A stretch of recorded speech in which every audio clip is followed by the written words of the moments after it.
Hey pretty people, I am Vince and welcome to the 20th video in the Shapez BEASTMAM series. Remember how we started with chapter 4 once, a long time ago? Back when we did, part of me feared we'd never see the day. But, against all odds, after what feels like an eternity, ladies and gentlemen, and everyone who's either neither or all of the above, we are here. We've arrived at the last episode of chapter 4. Cue the horns! On today's menu, chapter 4E, episode 2B, final preparations, part 2.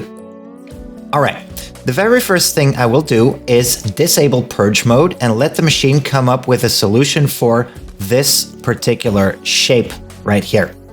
In the meantime, I can chat with you for a bit. So, here we go. Today, we are going to have a look at... Hold on, let me find it. This general vicinity of the factory. And as mentioned, it will be the last thing we ought to have a look at, and then we will be equipped with all the tools we need so that we can go from how the shape is analyzed to how it is actually produced. Now, I gotta admit, this module, it's kind of redundant. The factory would work equally well without it, but I built it because I wanted to flex my big, fat, juicy brain muscles at you, and that's the only reason it's there. I wanted to show you the power I wield so that you would faint in awe and admiration, and I can feel good about myself, alright? So what does this module do? Well, we have talked about the 5 float piece wires that come from the capture module, right? Let's see if the shape has not yet been found, so let's wait for that perhaps. Okay, this is taking too long, so I'll just go ahead with my explanation, right? So anyway, out of this capture module, we've talked about how these 5 wires will contain the 5 floating pieces that come from the clock. Now, as these floating pieces are generated with quadrants from the actual target shape, they are logically painted, right? But as we all know, or I guess if you don't, you will know now, if a painted shape is fed to a smelting unit, then that shape will come out uncolored. And that's because it is so darn tootin' hot inside the smelter oven that the paint's just like, nah, I'm out, and it evaporates. And because of that, it is kind of pointless to paint your shapes if you still have to smelt them afterwards, right? So what I wanted to do is, when any of these 5 float pieces that comes out of the capture module, if any of them requires smelting at some point, then I don't want to paint the pieces before they're smelted.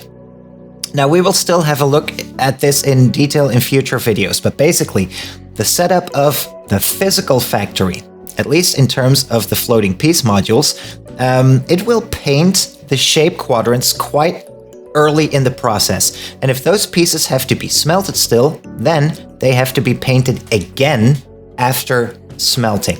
And in those cases, I wanted to make sure that the pieces bypass the first painter. Not because it wouldn't work otherwise, because it would, but because it's just more stylish that way. Oh, I see we finally found a solution. I took a shape on purpose that that I knew the machine would take a long time to find, but I thought I would find it quicker. Anyway, here we are.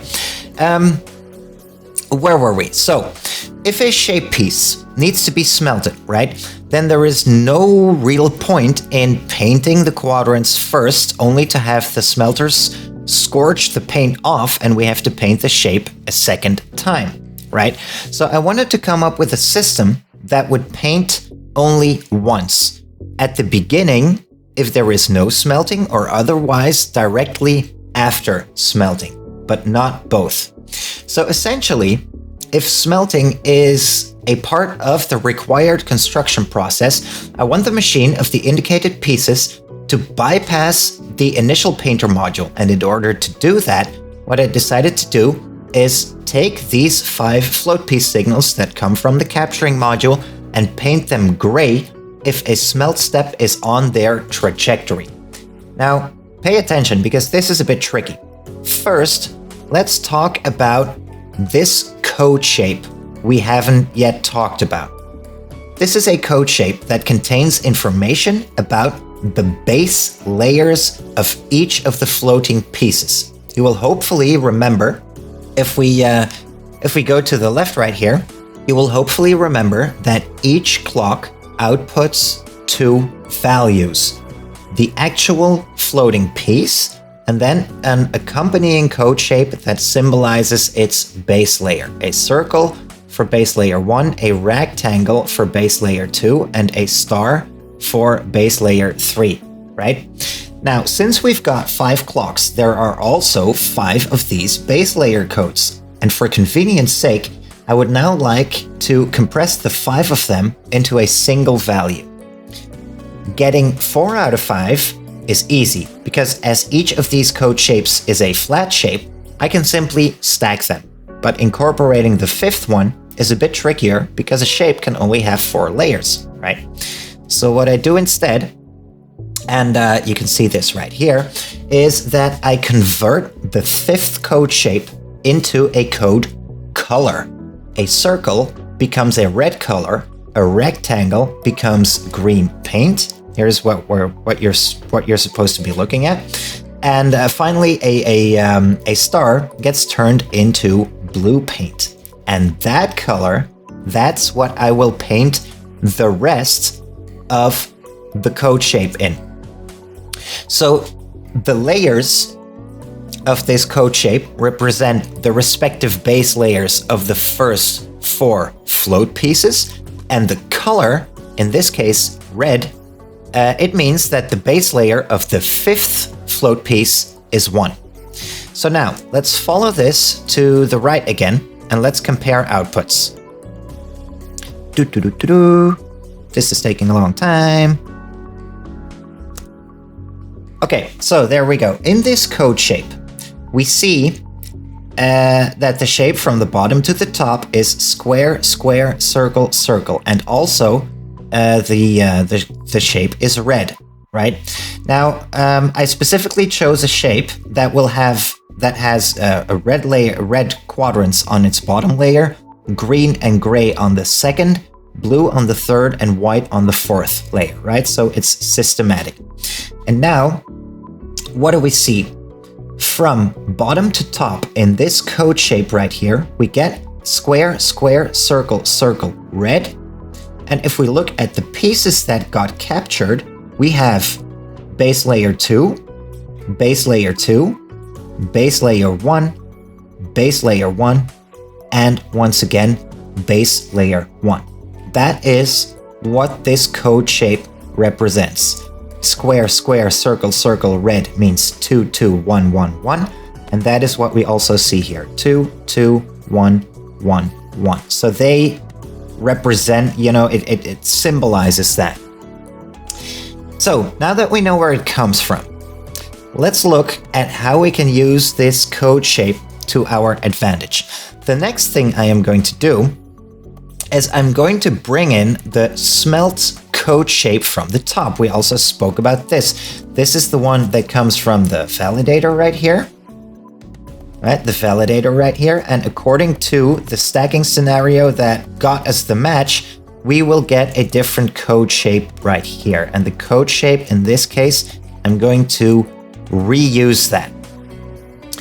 And we're going to use this code shape to basically reverse engineer which combo floats are smelted. If you've paid close attention in the previous videos, you will know that the white quadrants in this code shape represent which combo floats require smelting. In this particular case, it means that we need to smelt combo floats 1 and 2. So what I do is check the corresponding corners of the code shape for a white color, and if there is a match, then the combo float signal gets output to an additional lane here at the bottom. Next, we are going to associate the combo floats with the original pieces they're composed of again. And we're going to do that with this base layer code shape. So the first thing is I extract the color from it because that represents the first piece, right? Whether we paint this piece gray or not, that is going to hinge on two questions. Firstly, what is the base layer of this piece? And secondly, does the combo float it belongs to need to be smelted? If yes, then we will get a 1 signal on any of these wires, which will power a gray signal, which in turn will be the side input of a smart virtual painter unit, which will paint that line gray. If we don't get any gray, we will just retain the original color of that piece. All right, let's put this back. There we go. So right here, in this example, you see that the piece has a base layer 1. We see this visually because we have a red quadrant at the bottom. We see it here because the color of our code shape is red, which represents that layer, right? So we get a match here with red. And then we are going to see is the combo float that piece belongs to, does that need to be smelted? If it needs to be smelted, we will get a value on this wire. And if we get a value, then together with this comparing unit, we will get a 1, and that will trigger the gray color. And that's why we get a gray output right here. Now we are going to paint the base layer code shape itself. We're going to paint that gray. And that's because now we only need to look at the shapes, because the color only represents the piece that we've just analyzed, right? And now with the help of unstackers, we can simply repeat the process for the remaining floating pieces. So whenever we get matches based on the same criteria we just spoke about, these signals will simply be painted gray, right? Like so. And then finally, we can have a look at this purple wire right here. It will have a gray color on it if the smelt type code shape, this one right here, if it is yellow. Yellow is the color we chose for cases where smelting and layer painting need to happen all the way at the end. And in that case, I want to paint all of the inputs gray. So, firstly, if we go to the right, that explains why we have another smart painter setup right here. In this case, we're not using it. We would be using it if we had a situation of a shape where we needed to smelt and layer paint all the way at the end. Then we would get a side input right here, and the shapes would be painted gray here instead of in the previous module. But it also explains why we have a branch right here that moves into the left. These are the wires that would contain the remainder pieces. In the example shape we've chosen, there are no remainder pieces, but if we had them, then they would also be painted gray because it's the same signal that serves as the side input for that, right? And that is why, if we look at the physical units of how this shape is being produced, we can see that the initial painters right here, they are bypassed, and only at a later stage, let's go find it, only at a later stage we have an SLP unit, a smelter and layer painter unit that kicks in to give these pieces the paint they deserve. All right? And with that, I think we've crossed the pond. We've said about everything there is to say about this factory's decoder, and now we've got all the ingredients that we need in order to power up those physical factories.